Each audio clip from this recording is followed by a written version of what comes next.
Labis ang pagdadalamhati ng aktres na si Kay Abad matapos pumanaw ang kanyang pinakamamahal na lola na si Fee Colleen Colette Cosme. Sa isang madamdaming post sa Instagram, ibinahagi ni Kay ang larawan ng kanyang lola, kalakip ang mensaheng puno ng lungkot at pangungulila. Ayon sa aktres, napakasakit para sa kanya dahil hindi siya nakauwi upang makita pa ang kanyang lola sa huling pagkakataon. Matinding lungkot ang naramdaman ni Kay dahil malapit daw talaga siya sa kanyang lola. Itinuring niya itong pangalawang ina. Sa mga nakaraang post, madalas niyang ibahagi kung gaano niya ito kamahal, lalo na tuwing may mga family gatherings.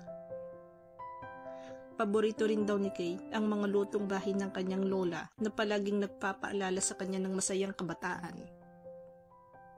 Ang kanyang tribute post ay ibinahagi ilang araw matapos ang pagpanaw at ramdam na ramdam ng publiko ang bigat ng kanyang damdamin.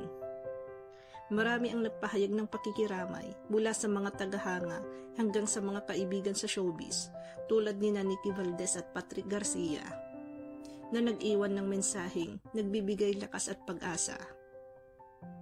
Maraming netizens din ang nagsabi na damang-daman nila ang kirot ni Kay bilang isang ina at apo. Ayon sa kanila, mas naiintindihan na ngayon ni Kay ang halaga ng gabay at pagmamahal ng mga nakakatanda. Ang kanyang post ay nagsilbing paalala sa lahat ng pahalagahan ng ating mga mahal sa buhay habang sila ay kasama pa natin. Sa kabila ng lungkot, pinasalamatan ni Kay ang lahat na nagpaabot ng pakikiramay at panalangin. Ipinahayag din niya ang kanyang pag-asa na ang kanyang lola ay nasa mas mabuting kalagayan na ngayon, isang anghel na patuloy na gagabay sa kanila.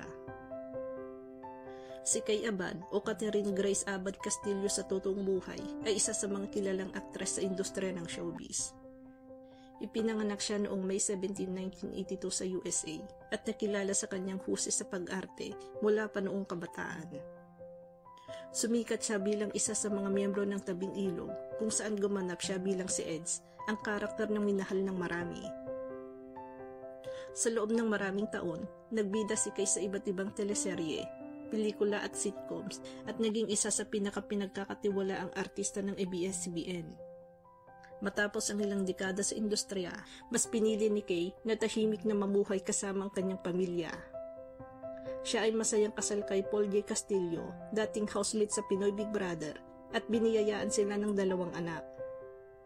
Sa social media, madalas ibahagi ni Kay ang mga masasayang sandali bilang asawa at ina at patuloy siyang hinahangaan ng publiko sa pagiging simple at mapagmahal sa pamilya.